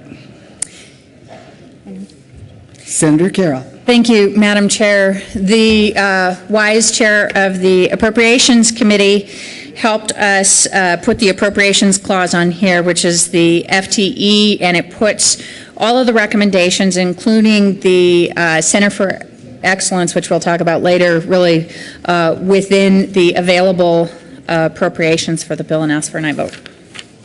Further discussion on the Appropriations Committee report. Seeing none, the question is its adoption. All in favor say aye. Aye. Thank you. All opposed, no. The Appropriations Committee report is adopted. There is an amendment on the desk. Mr. Majors, would you please read L013? Amendment L013, Senate Bill 164 by Senator. Thank you, Madam Chair. I move L013. To the amendment. Thank you, Madam Chair. The amendment includes the Center of Excellence in CFAC. Is there further discussion on Amendment L013? Seeing none, the question is its adoption. All in favor say aye. Aye. Aye. All opposed, no. L013 is adopted. To the bill. Senator King. Thank you, Madam Chair. We're not going to take up a lot of your time with this. We talked about it a lot during the budget bill. I think we are fine to tell you that this is our time to stand up for Colorado lives, our water, our land, and our air against the destructive forces of wildfire, and we ask for an aye vote on Senate Bill 164. Further discussion on Senate Bill 164? Seeing none, the question is its adoption. All in favor say aye. Aye. All opposed, no. The ayes have it. Senate Bill 164 is adopted. Mr. Majority Leader. Thank you, Madam Chair. I move we lay over the balance of the general order second reading of bills calendar until tomorrow, April 25th. You've heard the motion. All in favor say aye. Aye. All opposed, no. We will lay over the balance of the calendar until tomorrow. Mr. Majority Leader. Thank you, Madam Chair. I move we rise and report. You've heard the motion. All in favor say aye. Aye. All opposed, no. We will rise and report. Hello. Hi. Are you talking to me? Yes. Okay. I'm going to come to committee with you on the CPR zone.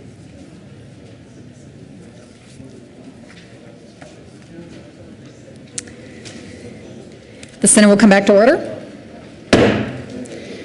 Senator Hodge.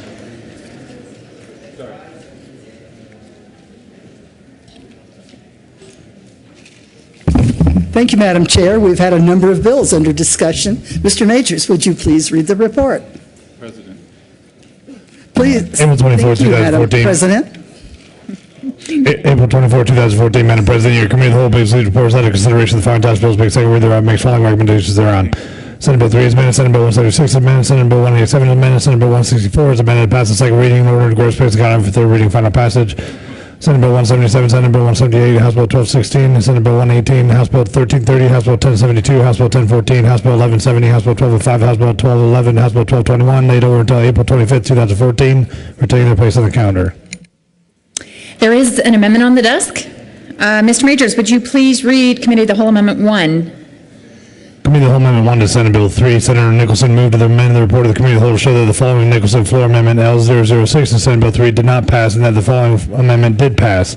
Amend the Health and Human Services Committee report dated April 17, 2014, page 1 on line 18 after subsection insert 2.3. Senator Nicholson. Thank you, Madam President. I move Committee of the Whole Amendment 001 and would like to explain that this was a drafting error and we wanted to correct it on second reading. Any discussion on Committee of the Whole Amendment 1? Question is the adoption of Committee of the Whole Amendment 1. Are there any no votes? With 35 ayes, 0 noes, 0 absent, 0 excused, Committee of the Whole Amendment 1 is adopted. We are back to the Committee of the Whole report. Is there any discussion on the Committee of the Whole report? Okay. Question is the adoption of the Committee of the Whole report. Are there any no votes? With 35 ayes, 0 noes, 0 absent, 0 excused, Committee of the Whole report is adopted. Senate Bill 3 is amended, Senate Bill 176 is amended, Senate Bill 187 is amended, Senate Bill 164 is amended, passed on second reading and ordered, engrossed, and placed on the calendar for third reading and final passage. Senate Bill 177, 178, House Bill 1216, Senate Bill 118, House Bill 1330, House Bill 1072, House Bill 1014, House Bill 1170, House Bill 1205, House Bill 1211, House Bill 1221, laid over until April 25th and retaining their place on the calendar. Mr. Majority Leader. Thank you, Madam President. I move we lay over consideration of the listed resolutions until tomorrow, April 25th. For the motion, all in favor say aye. Opposed, no. Ayes have it. We will lay over the resolutions till tomorrow. Mr. Majority Leader. Thank you, Madam President. We're going to proceed to consideration of governor's appointments on consent. So I move for the confirmation of the appointments on the consent calendar, which includes a member of the University of Colorado Hospital Authority Board of Directors and members of the Colorado Banking Board. The motion is to take up consideration of governor's appointments consent calendar. All in favor say aye. Aye. Opposed, no. Ayes have it. We will proceed out of order to take up consideration of governor's appointments consent calendar. Mr. Majors, would you please read the appointments on the consent calendar? Member of the University of Colorado Hospital Authority Board of Directors from the 7th Congressional District, Raymond Baker, for a term effective April 1st, 2014, and continuing until March 31st, 2017, or until a successor is appointed by the Board of Regents. This will be Mr. Baker's first term on the Hospital Authority Board of Directors. Members of the Colorado Banking Board for terms expiring July 1st, 2017, John R. Dye of Denver, Colorado, representative of Money Transmitter Organization license pursuant to Article 52 of Title 12, appointed. James L. Basie of Denver, Colorado, serves as an executive officer of a state bank with not less than 5 years practical experience as an active executive officer of a bank reappointed. Emily S. Robinson of Golden, Colorado, executive officer of a state bank with not less than 5 years practical experience as an executive officer of a bank reappointed. Mr. Majority Leader. Thank you, Madam President. I'll try again. I move for the confirmation of the appointments on the consent calendar, which includes a member of the University of Colorado Hospital Authority Board of Directors and members of the Colorado Banking Board. Members, the question is the confirmation of the appointments on the consent calendar. Is there any discussion on any of the appointments? Seeing none, the question is the confirmation. Are there any no votes on any of the appointments on the consent calendar? With 35 ayes, 0 noes, 0 absent, 0 excused, Raymond Baker is confirmed to the University of Colorado Hospital Authority Board of Directors. With 35 ayes, 0 noes, 0 absent, 0 excused, John R. Dye, James L. Basie, Emily S. Robinson are confirmed to the Colorado Banking Board. Mr. Majority Leader, did you want to take up regular appointments next out of order? Mr. Majority Leader, you need to make that motion. Thank you, Madam President. I move we proceed out of order to take up consideration of governor's appointments. You heard the motion. All in favor say aye. Aye. Opposed, no. Ayes have it. We will take up consideration of governor's appointments. Mr. Majors, would you please read the appointments to the Oil and Gas Conservation Commission? Member of the Oil and Gas Conservation Commission in the state of Colorado for a term expiring July 1st, 2015, James William Hawkins of Golden, Colorado, to serve as a member with substantial experience in the oil and gas industry and with a college degree in petroleum geology or petroleum engineering, and as a Democrat and occasioned by the resignation of Winston Perry Pierce of Denver, Colorado, appointed.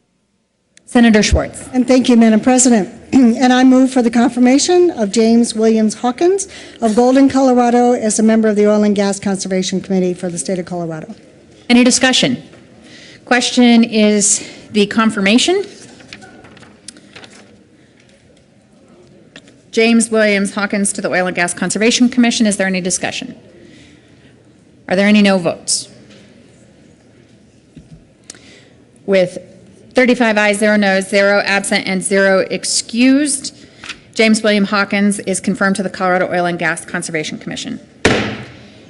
Mr. Majors, would you please read the appointments to the members of the Coal Mine Board of Examiners?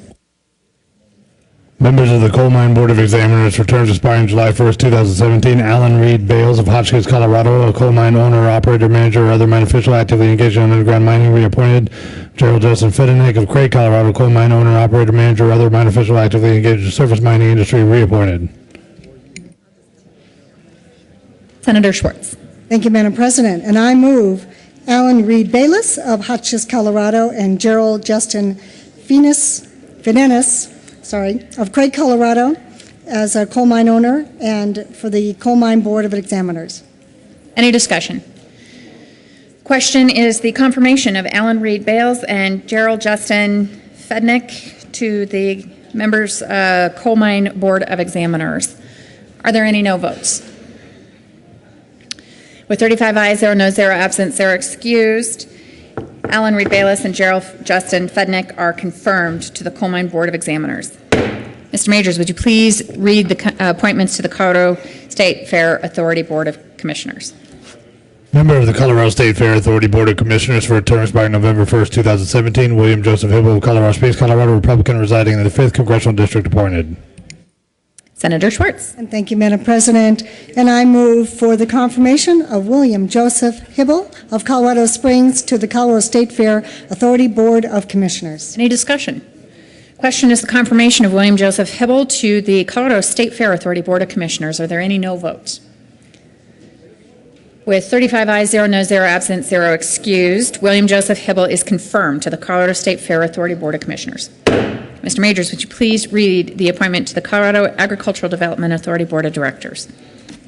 Member of the Colorado Agricultural Developmental Authority Board of Directors for term expiring June 30th, 2017, Randall A. Wilkes of Burlington, Colorado, Democrat, to serve as a member with knowledge of agricultural activity in the state and who shall represent the various agricultural operations and geographical regions of the state, reappointed. Senator Schwartz. And thank you, Madam President. And I move Randall A. Wilkes of Burlington, Colorado, as a member of the Colorado Agricultural Development Authority Board of Directors, and ask for an aye vote.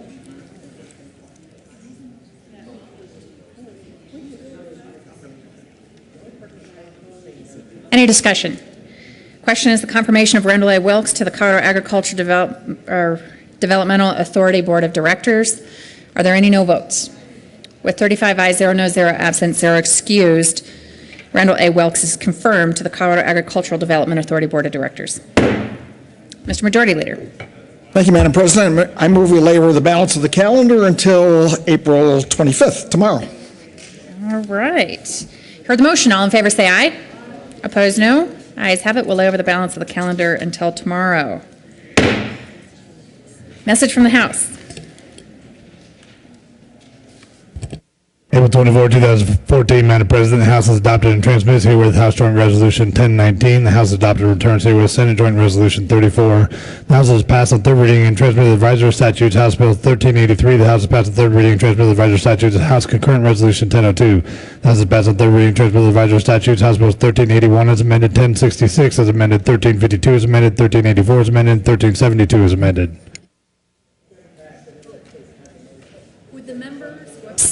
Microphone helps. Would the members of the Senate choir please come to the well?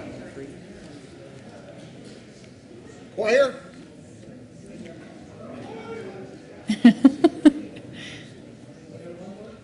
Senator Newell is going to solo for us this morning.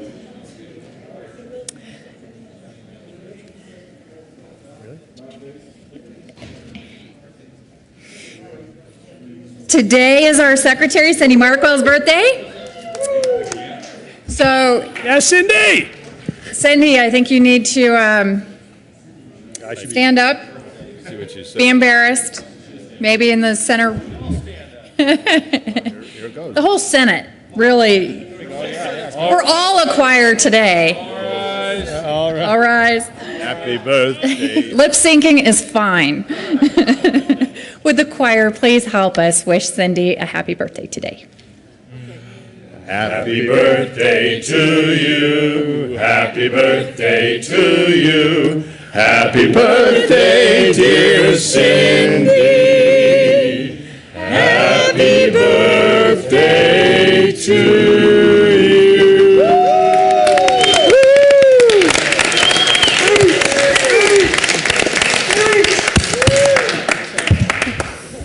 Thanks, Cindy. Announcements.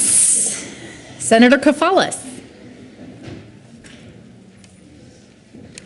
Thank you, Madam President. Colleagues, I just wanted to let you know, if you'd like to see some students, Poudre School District students, some of our finest, they are part of the Alpine Robotics team. There's one team from Poudre High School in Fort Collins and another team from Fossil Ridge High School.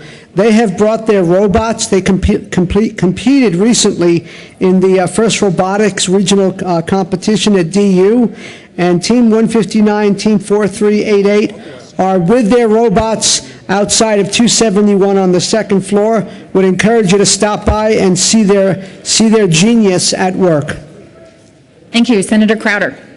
Thank you, Madam President. I just thought I'd let you know, for those that are interested, they have a World War II French Legion of Honor award ceremony in the Supreme Court room. If I could get your attention. I think you got it. Good job. We have a French Foreign Legion ceremony in. Yeah, it is. No, it's not. French Legion of Honor. My mistake. I withdraw that.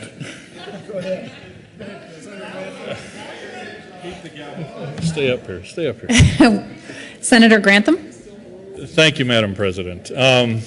I was hoping to delay this just a little bit towards the end of all the announcements. Actually, the 6 recipients today for the National Legion of Honor.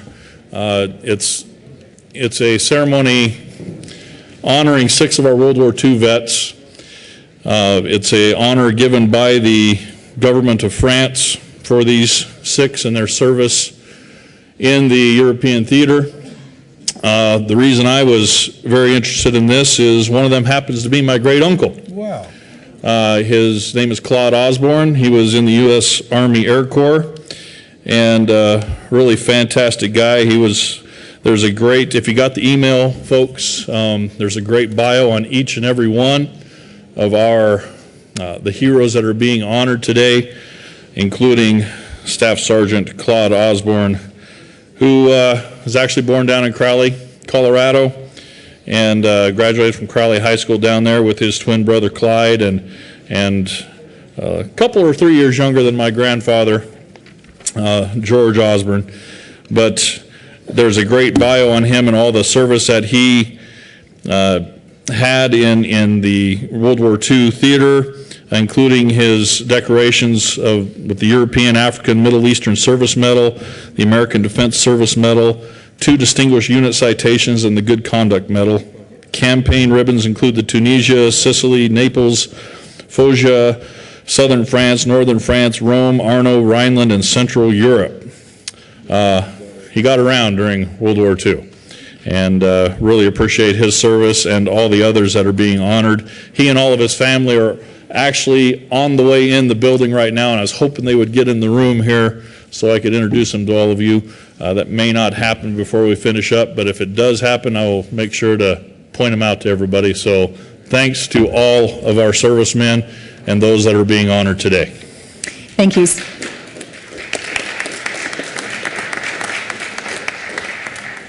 I didn't realize that Senator Grantham was bringing that up. I apologize. But anytime you can honor your veteran, you should do so. And for that, I thank you.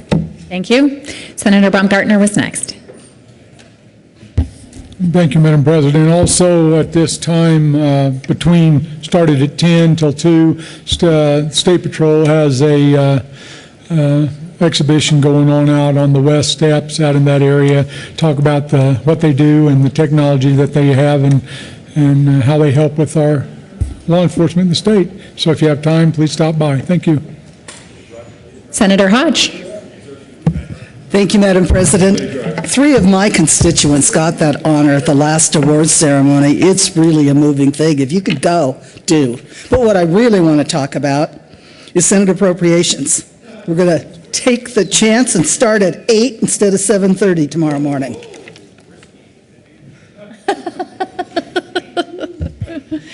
Mr. Majority Leader. Thank you, Madam President, and one of my constituents is going to be there today, and it's a moving experience for those of you that have the time to be able to stop by in the old Supreme Court chamber. On committees, everything is scheduled. Let me just tell you that Education is not going to be hearing Senate Bill 202. Health and Human Services, House Bill 1297 is back on schedule, and I was able to announce that yesterday afternoon. Senate Bill 211 will be heard as close to 5 p.m. as possible. That's to help scheduling. No JBC this afternoon. Local government, transportation, finance are meeting on adjournment. And with that, let me just make sure everybody understands we're going to recess again today to allow bills being read across the desk this afternoon. You do not need to come back. Tomorrow, just a reminder, we are going to be active in hearing second reading bills tomorrow afternoon. So I think all of you are aware of that, and so we were going to do the best to clean up second reading calendars tomorrow. So with that, Madam President, I move that the Senate recess until 1 p.m. today, Thursday, April 24th. That is a reasonable motion. I'm wondering if Senator Ulibarri is taking a selfie with his son on the floor. Maybe we should, no. Is there an introduction we should make?